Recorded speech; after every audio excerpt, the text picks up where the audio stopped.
So இஃப்தார் நோன்பு திறந்துட்டு so Vijay அவர்கள் என்ன பேசுவாங்க அப்படின்ற இடத்துல இந்த மாதிரி நிறைய விஷயங்கள் வருது, எல்லாமே வதந்தி அப்படின்னு சொல்லி நான் மக்கள் பக்கம் தான் அப்படின்ற மாதிரி பேசியிருக்காங்க. பட் ஒரு பக்கம் விஜய் அவர்கள் இதை பேசியிருந்தாலும் முதல் நாள் வந்து ஆதவர்ஜன் அவர்கள் என்ன சொல்லியிருக்காங்கன்னா, நிறைய ஆஃபர்ஸ் வந்து எங்கள் தளபதிக்கு வருது, துணை முதலமைச்சர் மாதிரியான விஷயங்களும் வருது அப்படின்னு சொல்லியிருக்காங்க. ஸோ இவர் இப்படி சொல்கிறாரு, விஜய் அவர்கள் வந்து எல்லாமே வதந்தி அப்படின்றாங்க. ஸோ என்னதான் நடக்குது? அதாவது எப்படின்னா, இதை வந்து ஆஃபீஸ்லேயே ஆதவர்ஜனாவை கூப்பிட்டியோ இங்கே வாயா பொய்யா ஏன் சொல்லிட்டு இருக்க, பேசாமல் வேலையை பாரியா, அப்போ நீ வாயை திறந்தா பொய்யா சொல்கிற, எங்கே போனால் எதையாவது ஒன்று கதையை விடுற, எதுக்கு இப்படி பண்ணுற, போயா முதல்ல அப்படின்னா மித்த கட்சிக்காரங்களாம் துரத்தி விடுவாங்க. யாராவது தன்னுடைய கட்சியில் மூத்த தலைவர்கள் இப்படி இருந்தால் கூட, ஏன் என் காலங்காத்தால் என்னையை போட்டு இந்த மாதிரி பண்ணுறேன் புரியுதா அப்படின்னு துரத்தி விட்டுருவாங்க. ஆனால் விஜய் என்ன சில இதிலெல்லாம் பார்த்தீங்கன்னா சில பசங்களெல்லாம் செல்லமாக வளர்த்துருவாங்க. அவங்க பார்த்தா அப்பா அம்மாவே அசிங்கமாக பேசுவாங்க தெரியுமில்ல. சில வீட்டில் எல்லாம் பார்த்தீங்கன்னா போடா அப்பா என்னடா பண்ணுற நீ அப்படின்லாம் பேசிடுவாங்க. ஏன்னா வளர்ப்பு சரி இருக்காது. அப்படி இருக்கிற பையங்க சேட்டை பண்ணுறாங்க, ரொம்ப இது பண்ணால் இவங்க அப்பா வந்து நேரடியாக சொன்னால் கேட்க மாட்டான். அவன் போறையாக கட்டை எடுத்து அடிக்குவான்மா 8th படிக்கிற பையன். அதுக்காக என்ன பண்ணுவாங்கன்னா, இப்போ அவர் ஒரு விஐபியாக இருக்காருன்னு உதாரணத்துக்கு வச்சுங்க. அப்படி விஐபி வீட்டில் அப்படி வளர்க்க மாட்டாங்க. இருந்தாலும் போகும்போது அங்கே போய் இந்த பையன் படிக்கிற ஸ்கூலில் பேச போகிறாருன்னா அங்கே போய் தன்னுடைய பையனுக்கு பொதுவான இடத்துல அறிவுரை சொல்லுவார். ஏன்னா தனியாக கூப்பிட்டு சொன்னால் அடிச்சு விடுவான் ஏதாவது அசிங்கமாக. அதனால் பொது இடத்துல 10 பேர் இருக்கும்போது அவங்களுக்கு அறிவுரை சொல்கிற மாதிரி இவனுக்கு சொல்லுவாங்க. இப்படி சில இடத்துல நடக்கும். ஸோ அந்த மாதிரி தான் விஜய் வந்து ஏன்னா காசு கொடுக்குறான், காரு கொடுக்குறான், கார் ஓட்டுறான், ஃப்ளைட்டு ஏர்போர்ட் வரைக்கும் கொண்டு போய் விடுறது, கூடையே வர்றது, சரக்கு பாட்டில் எடுத்து எல்லா வேலையும் பார்க்கும்போது நம்ம சில பேரை சொல்ல முடியாது நேருக்கு நேராக, நாசுக்காக தான் சொல்ல முடியும். நமக்கு பிடிச்சவங்கள வந்து நேரடியாக வந்து சத்தம் போட முடியாது, அட்வைஸ் பண்ண முடியாது. அப்போ 4 பேர் இருக்கும்போது அப்படியே புரிகிற மாதிரியும் புரியாத மாதிரியும் லைட்டாக இப்படிலாம் பண்ணாதீங்க, அப்படி பண்ணிங்கன்னா இப்படி ஆயிரும், இப்படி பண்ணால் அப்படி ஆயிரும் அப்படின்னு சொல்லுவாங்கல்ல. பல வீடுகளில் சொல்லுவாங்க. நட்பு வட்டத்துலேயும் அதே மாதிரி 4 நண்பர்கள் இருப்பாங்க. ஏதாவது சொல்லும்போது அவன் டென்ஷன் ஆகிடக்கூடாது, இப்படிலாம் பண்ணாங்கடா மச்சான் ஏன்டா அப்படி பண்ணுறீங்க அப்படின்னு பொதுப்படையாக போகும். இந்த மாதிரி தான் விஜய் வந்து ஆதவர்ஜனாவை சொல்கிறத அங்கே இஃப்தார் நோன்புல சொல்லியிருக்காங்க. ஏன்னா ஆதவர்ஜனா சொன்னது பூரா பொய், புரட்டு பித்தலாட்டம்னு தெரியும். முதல் நாள் வரைக்கும் கதை விடுறான். ராகுல் காந்தியை பார்த்தான்றான். இவனெல்லாம் ராகுல் காந்தி பார்க்குறக்கு ஹைதராபாத்தில் வந்து உட்காந்துருக்காப்புல, அதெல்லாம் கிடையாது. ஏதாவது ஒரு கதையை விடுறான். ஸோ அப்படி இருக்கும்போது விஜய் துரத்தையும் விட முடியல, வச்சிருக்கவும் முடியல. நம்மளே ஒரு அரலூசு, நமக்கே அரசியல் தெரியாது, இவனையும் விட்டோம்னா வேறு ஆள் கிடையாது அப்படின்ற மாதிரி குழம்பி போயிருக்காங்க. ஸோ அதனால அங்கே வந்து இது ஆதவர்ஜனாவுக்கும் சொன்ன மாதிரி எடுத்துக்கலாம். ஆதவர்ஜனாவுக்கு சொன்னது தான், வேற ஆளுக்கெல்லாம் யாருக்கு சொன்ன, அவைனா லூஸா இஃப்தார் நோன்புக்கு வந்திருக்கவங்களாம். ஆதவர்ஜனாவுக்கு சொன்னதை இஃப்தார் நோன்பு நிகழ்ச்சியில் எடுத்து சொல்லியிருக்காங்க. ஓகே. ஸோ ஆதவர்ஜன் அவர்கள் பற்றி அடுத்தடுத்து வர விமர்சனங்கள் என்னென்னா, லாஸ்ட் டைம் ரஜினி அவர்களை பற்றி பேசியிருந்தாங்க இல்லையா சார், ரஜினி அவர்களும் அதுக்கு பதிலடி கொடுத்துட்டாங்க. பட் அதுக்கு வந்து பகிரங்கமாக நான் மன்னிப்பு கேட்குறேன் அப்படின்ற ஒரு விஷயமும் வந்து ஒரு மேடையில் ஆதவர்ஜன் அவர்கள் சொல்லியிருக்காங்க. ஸோ நான் சொன்ன விஷயம் வந்து தவறாக இல்லை, நான் உங்களுக்கு வந்து காயப்பட்டிருந்தா என்னை மன்னிச்சிருங்கன்னு ஓப்பனாகவே சொல்லிட்டாரு. ஸோ நிறைய பேர் வந்து ஆதவர்ஜன் அவர்கள் தப்பாக பேசலன்னு சொல்கிறாங்க. ஸோ உங்களோட பார்வையில் இது எப்படி இருக்கு? அது வடிவேல் காமெடியில் ஒன்று வரும். ஒருத்தன் என்ன பண்ணுவான்னா, ஒரு பீர் பாட்டில் எடுத்துகிட்டு வருவான், இதை கூர்மையாக தீட்டி கொடு அப்படின்னு. விஜய் என்ன இது இவர் நம்ம வடிவேல் என்ன பண்ணுவாப்புல, அந்த பாட்டிலை உடைச்சி கையில் கொடுத்துருவான். இந்தடா கூர்மை போதுமாடா பார்த்துக்கடான்னு. அவன் அதை வாங்கி யாரை குத்துவான், உடச்சி கொடுத்தவனே குத்திடுவான். இதுதான் ஆதவர்ஜனா கேரக்டர். புரியுதா அவனுக்கு? ரஜினிகாந்தை பார்த்து வளர்ந்து ரஜினிகாந்த் இது பண்ணி வளர்ந்த ஒரு ஆள் ரஜினிகாந்தே பழைய பாட்டில் எடுத்து குத்துறான் அப்படின்னா அவன் கிறுக்கன். புரியுதா? நீங்கள் அப்படி என்ன பண்ணுவீங்க, குத்திட்டான்னா என்ன பண்ணுவீங்க நீங்கள்? அவனுக்கெல்லாம் பதில் சொல்லவே கூடாது. புரியுதா?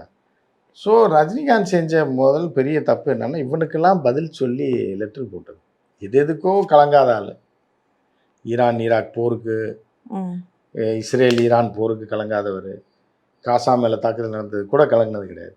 லோக்கலில் எவ்வளோ பிரச்சனை நடந்தது, அதுக்கெல்லாம் கலங்காத ஒருத்தர். இவன் ஒரு ஆள் சொல்லி இவனுக்கு வந்து பதில் சொல்லி ஒரு லெட்டர் ஒன்று போட்டாருப்பாங்க. அதுலேயே ரஜினிகாந்த் இமேஜ் டவுன் ஆயிடுச்சு. அப்படி பண்ணிடக்கூடாது. அப்போ இவன் வந்து எப்படின்னா அதே கேரக்டர், குத்திட்டு ஐயோ குடகுடன் ரத்தம் கொட்டுது அப்படின்னு அந்த கேரக்டர் இவன். ஸோ அவன் நம்ம எதுவும் எதிர்பார்க்க முடியாது. ஓகே. ஸோ அவர் பேசினதே நீங்கள் எதுவும் தப்பு இல்லைன்றீங்களா? யார் பேசுனது? ஆதவர்ஜன் அவர்கள் மன்னிப்பு கேட்ட விஷயம் வந்து நீங்கள் தப்பு. ஆதவர்ஜனாவை ஒரு மனுஷனே கிடையாது, நீங்கள் மன்னிப்பு கேட்டது சரியா தப்பான்னு பேசிட்டு. ஆதவர்ஜனா ஒரு லூசுமா, சரி. புரியுதா? ஆதவர்ஜனா வந்து என்னன்னா இது மாதிரிம்மா. ஆதவர்ஜனா நேரா பார்த்தீங்க அப்படின்னா கெத்தா இருப்பாம்மா. திருப்பி பார்த்தீங்கன்னா பின்லாடனுக்கு அட்ரஸ் கேட்ட மாதிரி இருக்கும். சட்டை கிட்ட பனியன்லாம் கிழிஞ்சிருக்கும் பேண்ட்லாம். ஓகே. அந்த மாதிரி ஒரு கேரக்டர் தான் ஆதவர்ஜனா. புரியுதா ம். உங்களுக்கு? முன்னாடி பார்த்து ஏமாந்துடக்கூடாது. புரியுதா உங்களுக்கு? ஸோ ஆதவர்ஜனா பற்றியெல்லாம் போய் கேட்டு என்ன பண்ணுறது? ஓகே. ஸோ இப்போ வந்து எலெக்ஷன் நெருங்கிட்டு இருக்கிற டைம்ல எல்லாருக்கும் ஒரு தொகுதின்னு ஒதுக்கிட்டு இருந்தாங்க தாவேக்கால. சரி, விஜய் அவர்கள் வந்து இந்த மாவட்டத்துல நிப்பாங்க அப்படின்னு சொல்லி நிறைய விஷயங்கள் வந்துட்டு இருந்துச்சு. திடீர்னு இப்போ பெரம்பூர் அப்படின்னு சொல்லி அறிவிச்சிருக்காங்களே சார். அறிவிக்கல யார் ஐ மீன் அறிவிச்சா? பெரம்பூர் அது அப்படின்ற யாராவது பேச்சுவார்த்தை. கதை விடுறதுமா? எலெக்ஷன்லேயே நிற்க மாட்டாப்லம்மா விஜய். இதை நான் 6 மாசமா இப்போ வருஷக்கணக்காக சொல்லிட்டு கட்சி இப்போ 2ஆம் ஆண்டு துவக்கத்திலே நான் தான் சொன்னேன். எலெக்ஷனில் விஜய் நிற்கிறது 90% சாத்தியம் கிடையாது. ம். புரியுதா? விஜய் அந்த மனநிலையே கிடையாது. ஏன்னா ஜெயிக்க போகிறது இல்லைன்னு விஜய்க்கு தெரியும். ஒரு மிரட்டல் தான் இது. நம்மளை டெஸ்ட் பண்ணுறதுக்கு என்னன்றதுக்காக தான் இப்போ தேர்தலுக்கே வராங்க. புரியுதா உங்களுக்கு? ம். அதனால் யாரோடையும் சேராமல் அப்படியே உருட்டி ஓட்டிகிட்டு இருக்காங்க. ஸோ இப்படி இருக்கும்போது என்ன அப்படின்னா, விஜய் வந்து எலெக்ஷன்லேயே நிற்க மாட்டாப்புலன்னு சொல்லி நான் அப்பயே சொன்னேன். 2ஆம் ஆண்டு விழாலே சொன்னேன். அதுதான் இப்போ தான் நடக்க போகுது. இப்போ தான் சில பேர் அதை பற்றி பேச ஆரம்பிச்சிருக்காங்க. நீங்கள் பழைய வீடியோ எடுத்து பார்த்தீங்கன்னா தெரியும். ம். ஸோ அப்போ நிக்க மாட்டாங்கன்றீங்களா அது? 90% நிற்கிறதுக்கு வாய்ப்பு இல்லை. ஓகே. திடீர்னு நைட்டில் ஏதாவது ஒரு எதையாவது சாப்பிட்டுட்டு முடிவு எடுத்தால் உண்டு. ஏதோ ஒரு முடிவு எடுத்தால் வேணால் எதாவது நடக்கலாம். ம். ஓகே. அது வந்து மிராக்கிள். சில பேர் சொல்லல மெடிக்கல் மிராக்கிள். ம். நேற்று வரைக்கும் ஐசியூவில் இருந்தார், இப்போ எப்படி பொழைச்சாருன்னே தெரிலன்னு. அந்த மாதிரி எதாவது நடந்தாங்கன்னா விஜய் நிற்கலாமே தவிர, விஜய் வந்து கிளப்பி விடுறாங்க. பெரம்பூர் நிற்கிறாரு, இதில் நிற்கிறாரு, இருகூரில் நிற்கிறாரு அப்படின்னு சும்மா கிளப்பி விடுறாங்க. ஓகே. பட் வந்து 90% வந்து பெரம்பூர் அப்படின்னு சொல்றாங்க. ஸோ இந்த இடம் சூஸ் பண்றதுக்கு என்ன ரீசனா இருக்கும்னு நினைக்கிறீங்க? தெரியலம்மா. அவங்க இது என்ன பண்ணுறதுன்னா, அவங்க கட்சி ஆரம்பிச்சதுக்கே ரீசன் கிடையாது. எலெக்ஷன் நிற்கிறதுக்கு ஒரு ரீசன் இருக்குது. ம்.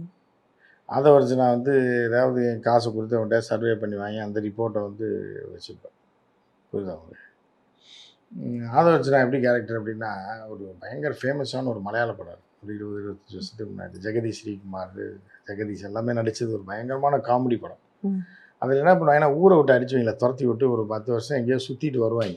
வந்தால் என்னன்னா சித்த வைத்தியராக வருவாங்க, சாமியார் வேஷம் போட்டு. ஓகே. புரியுதா உங்களுக்கு?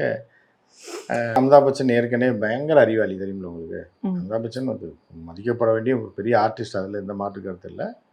ஆனால் அறிவில் சிறந்தவர் அவர். ஏன்னா கொரோனா வந்தப்போ தட்டினது முதல்ல அவர் தான், மோடி சொன்னோடனே. அந்த மாதிரி ஒரு இதான அது குத்துவிளக்கு பூஜை நடத்துவார், மொட்டை மாடில் போய் ஆராதனை காட்டாட்டு மோடி சொல்லிவிட்டு அதை செஞ்சுருவார். அந்த மாதிரி உடனே அவர் உணர்ச்சி வசப்பட்டு இந்த தேசத்திற்காக நான் போய் பேச்சுவார்த்தை நடத்த தயார்ன்ட்டார், அறிவிச்சிட்டார். ஆனால் ஹேமா மாலினி தயங்குறாப்புல. இல்லை இது வந்து என்னன்னு தெரில, நான் அப்படி இப்படின்னு ஹேமா மாலினியை பிடிக்கவே முடியல. சரின்னு என்னடான்னு பார்த்தா, அதுக்கப்புறம் இங்கே பேச்சுவார்த்தை நடக்குது. கடைசியில் என்ன ஆகி போச்சு அப்படின்னு பார்த்தோன்னா, அவன் ஒரு அரக்கு இருக்கேன். யார் துபாயில் இருந்து அவன் ஹேமா மாலினியை பார்க்கணுன்னு ஆசைப்பட்டிருக்கான். அமிதாப் பச்சனே ஹேமா மாலினியும் பார்க்கணுன்னு ஆசைப்பட்டு கூப்பிட்ருக்கான். இவங்களும் லைவ் பண்ணுறாங்க அதை வச்சு. அவர் தான் தீவிரவாதி மாதிரி. அப்புறம் புடனியில் 2 போட்டு துபாய் கவர்மெண்ட் அவனை போடா முதலன்னு இப்படி சொல்ல போடுது. அவன் பெரிய கோடீஸ்வரன். அவன் வந்து ஹேமா மாலினிக்கு இப்படி தீவிர ரசிகன் அந்த காலத்தில். அப்பயே ஹேமா மாலினிக்கு 50 வயசுக்கு மேலே ஆச்சு. ஆனால் இப்போ 70-75 வயசாச்சு. இப்போயும் ஹீரோயின் மாதிரி தான் இருக்காங்க. அது வேற, அது சிலரோட அமைப்பு அந்த மாதிரி. ஆனால் அவன் ஹேமா மாலினியும் அமிதாப் பச்சனையும் பார்த்தே ஆகணும் அப்படின்னு முடிவு பண்ணிட்டான். ஸோ அதே மாதிரி இங்கே நிஃப்தார் நோன்பு திறக்கிறவன் அவனாவது விஜயை பார்க்கணும்னு முடிவு பண்ணியிருந்திருப்பாங்க. புரியுதா அவங்களுக்கு? ஆசைப்பட்டிருப்பாங்க. சரி விஜய் வராருன்னொடனே அந்த கமிட்டியில் கூப்பிட்டுருப்பாங்க. இதுதான் நடந்திருக்கும். நான் எதுக்கு இவ்வளோ உதாரணம் சொல்கிறேன்னா, இந்த மாதிரி சம்பவங்கள்லாம் கடந்த காலத்தில் நடந்திருக்கு. அதை தொடர்ந்து கூட இந்த சம்பவம் நடந்திருக்கலாம். த்ரிஷாவை கூப்பிட்டு போயிருந்தா கூட. ஆனால் பெண்கள் அங்கே வந்து நோன்பு திறக்க மாட்டாங்க பொது இடத்துல. இல்லைன்னா அவங்கள கூட கூப்பிட்டு போயிடலாம் நட்புன்ற முறையில். அதுக்கு வாய்ப்பு இல்லாமல் போயிடுச்சு. ஆனால் கஞ்சி கொடுத்து விட்டுருப்பாங்க த்ரிஷாவுக்கு. அது வீட்டுக்கெல்லாம் கொடுத்து விடுவாங்க. நீங்கள் நோன்பு திறக்கிற, நானே போயிருக்கேன் நோன்பு திறக்கிற நிகழ்ச்சிக்கெல்லாம். ஒரு 2 டைம் என்னை கூப்பிட்டுருக்காங்க, போயிருக்கேன். ஆனால் அவங்களை இடம் தனியாக ஒரு இது பேக்கிங்கில் கொடுத்து விட்ருவாங்க. அந்த மாதிரிலாம் அந்த மாதிரி கொடுத்து விட்டுருப்பாங்க. எல்லாருக்குமே பொதுவாக கொடுத்து விட்ற மாதிரி கொடுத்து. ஆமாம், அந்த மாதிரி கொடுத்து விட்டுருப்பாங்க. வாங்கிட்டு வந்து பரவாயில்ல. இது தவிர அதில் வேறு எந்த சூட்சமுமே இல்லை.